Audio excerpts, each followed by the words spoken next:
Hey everybody, Paul Turner here from thediscipleproject.net. So good to be with you today.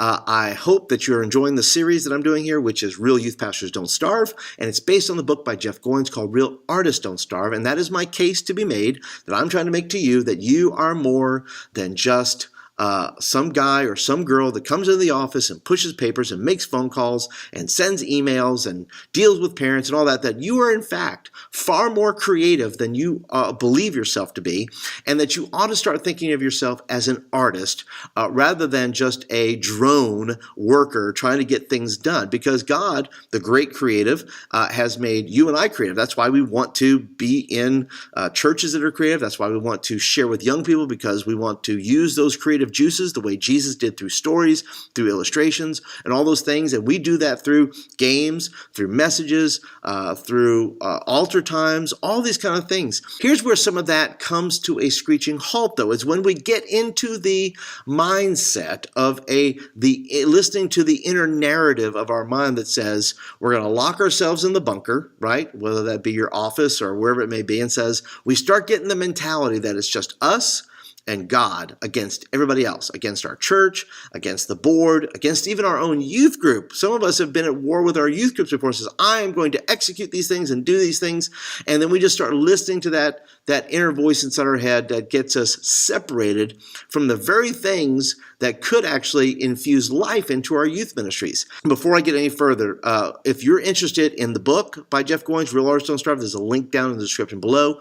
I am an Amazon affiliate, and if you buy the book, this is your way to support this channel, and I hope that you do. But the book is just goes into far more in-depth things as far as stories, and Jeff does a great job with that. And I hope that you will get the book and learn a little bit more maybe about what it means to be an artist rather than just a drone. Back to what I was saying about our mentality, locking ourselves in the bunker. The very things that can give life to our ministry, we tend to start cutting ourselves off from. And Jeff says in his book that starving artists work alone, but thriving artists collaborates with others. And that is where I want to take you today. The fact that many of us have cut ourselves off from any kind of external community. We go to our office, we go to a coffee shop, maybe we go somewhere else, but we're not doing a lot of network. We're not building a team. We're not going to maybe some youth pastor network meetings or things like that. And we're cutting ourselves off because we've listened to this inner narrative that we're the only person who can do it, or all the pressure, all the things are on me to get things done.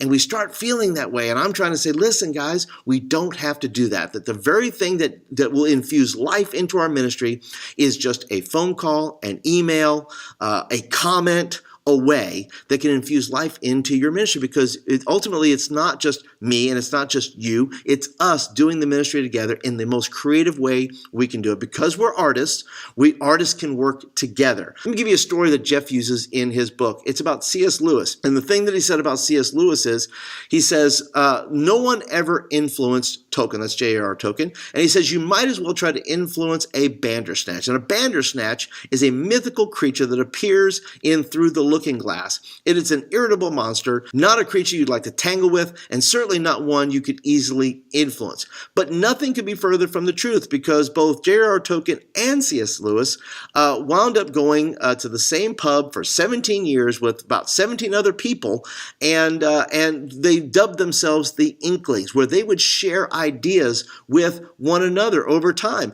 And over those 17 years, you know that these guys influenced one another. In fact, one day, Tolkien became so bored with writing about the Hobbit that he shared this with Lewis, and Lewis said to him this. He says, the problem, Lewis said, is that hobbits are only interesting when they're in un-hobbit-like situations. And that was all he needed to say, because Tolkien went on then to go write Lord of the Rings. And if great work then comes from these ideas and from collaborations, then why don't youth workers do it more often? Let me give you a little list here of some of the self-limiting beliefs that held me back from collaborating with others. Things like, my idea is the best and it really can't be improved upon. I don't want to work with others because they'll think I'm trying to steal their kids or just steal all their ideas. I'm in a smaller church. Why would they want to work with me anyway? They have all the resources they need. They wouldn't want to help me out. God will make this happen if he wants it to happen. Listen, the best things I've ever created are because of collaborations. While working through networks and youth pastor networks on Facebook, I wound up meeting a guy named Ryan Latham. And over the course of about 3 years, we put a book together called Prepared for Impact, which is a book on planning, but that came through networking. That came through me just showing up into a group and saying, here's what I'm looking at. Here's what I'm looking for. And we wound up getting into a dialogue, and we wound up writing a book together. Most of the, by the way, there's a link for that book down below if you want to grab that book. The events that I am most proud of are things that I did through See at the Pole, or through doing a concert, or doing feeding the homeless, or anything was done. All those things, great things that I've done in youth ministry, were normally part of a collaboration with another youth ministry. I met my friend Dave Weiss through a network of writers, and we wound up collaborating together to create a devotional called Insta-Mission, with art that he did for the book and devotions that I wrote. Once again, there's a link down there below that if you want to check out for some mission devotions. You know, pre-internet, I had to make phone calls to find a network. I had to actually go to somebody's church and walk into their place and go see who they were and introduce myself. But let me say this, you're only going to do great youth ministry is if you do it with somebody else and get some collaboration. You cannot do youth ministry by yourself. The artist, the starving artist, thinks they have to do it alone. The thriving artist says, I can do this with other people. In fact, it must be done with other people if my idea is to get off the ground. If I'm to find and infuse new life into my ministry, then that's where I need to go. I need to check in with other people. It doesn't mean you have to do it all the time. It does mean you have to take times and seasons where you're going to go to a network meeting or go to a lunch and all those things and be a part of those things. You may get your best idea in the shower, but that idea needs help, and that comes from collaborating with others. So ultimately, we have to stop making excuses why we are not connecting with other people, whether it's through Facebook, whether it's through Twitter, whether it's social it could be. This here, by the way, is a network. A YouTube channel is a network of youth workers. And by the way, we are over now 1,500 people who care about watching these videos. If you put a question down there, there are going to be people who will be able to answer your questions. Put it out there. Pose your ideas. Collaborate with other people. Find people that will infuse new ideas into your ministry. Don't lock yourself in the bunker, because in the bunker, you run out of food, you run out of ideas, you run out of air, you run out of all kinds of things, and eventually you run out of a job. And I don't want that for you. I want you to be the artist God made you to be. If you're brand spanking new to the channel and this is your first time watching a video, thank you so much for watching. I would encourage you to subscribe. Hit my head over here somewhere, and that will take you to the subscribe button. And then there you see down below, there's a little picture of a bell. Click on that, and then check the box in there so you can be notified of when videos get uploaded. Also, if you're a regular, thank you so much for being here, being a part of this network of youth ministers.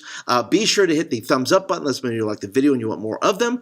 And don't forget to share the video with somebody who needs to hear this really, really bad. You know some people that are locked in the bunker and they need to get out of the bunker. Amen? All right, so that's it for today, guys. Join me for the next video, part 7 of Real Youth Pastors Don't Starve, where you can thrive instead of starve, and we can all get work done together and glorify God. So, all right, that's it for today, guys. I will catch you guys in the next video. See you then.